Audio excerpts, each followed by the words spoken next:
दिलकौगे छौड़ी गलवा के हार गे, कह दिलकौगे छौड़ी गलवा में हार गे, कह दिलकौगे छौड़ी 16 सिंगार गे, कह दिलकौगे छौड़ी 16 सिंगार गे।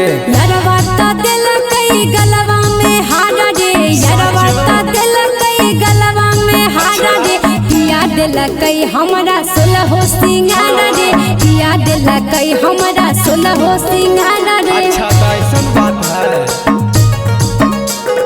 कह दिलकौगे छौड़ी गलवा के हार गे, किया दिलकई हमरा 16 सिंगार गे।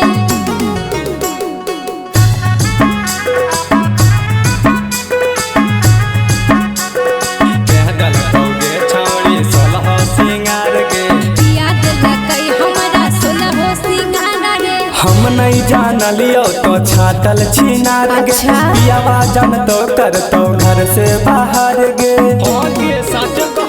कागे न छौड़ा तहू रंगदारी, ढेर जाति बोलबे त दे दे बौगारी, बुझली रे।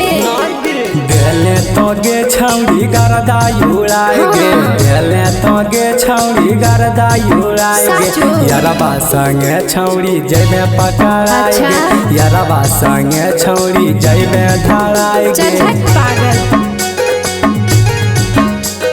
कह दिलकौगे छौड़ी गलवा के हार गे, किया दिलकई हमरा 16 सिंगार गे। presented by Ankush Music Bhojpuri। कह दिलकौगे छौड़ी 16 सिंगार गे, किया दिलकई हमरा 16 सिंगार गे, किया दिलकई हमरा 16 सिंगार गे, 16 सिंगार गे। देखिए के हंसै छो गौआ जवार गे, अच्छा। केतना छौड़ा से न पवैली नार गे। सोईता के बतिया ले छौड़ा मान रे, भैया के बोलबो तोरी दे तो गुमान रे, सुनी रे छौड़ा। कह दिलकौगे छौड़ी गलवा के हार तोरा गे, की मतलब? कह दिलकौगे छौड़ी गलवा में हार गे, चुप। कह दिलकौगे छौड़ी 16 सिंगार गे, चल हट। कह दिलकौगे छौड़ी 16 सिंगार गे।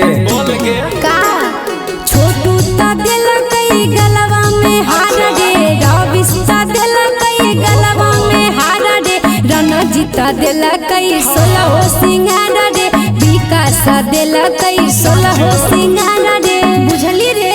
एकदम छाटले ही की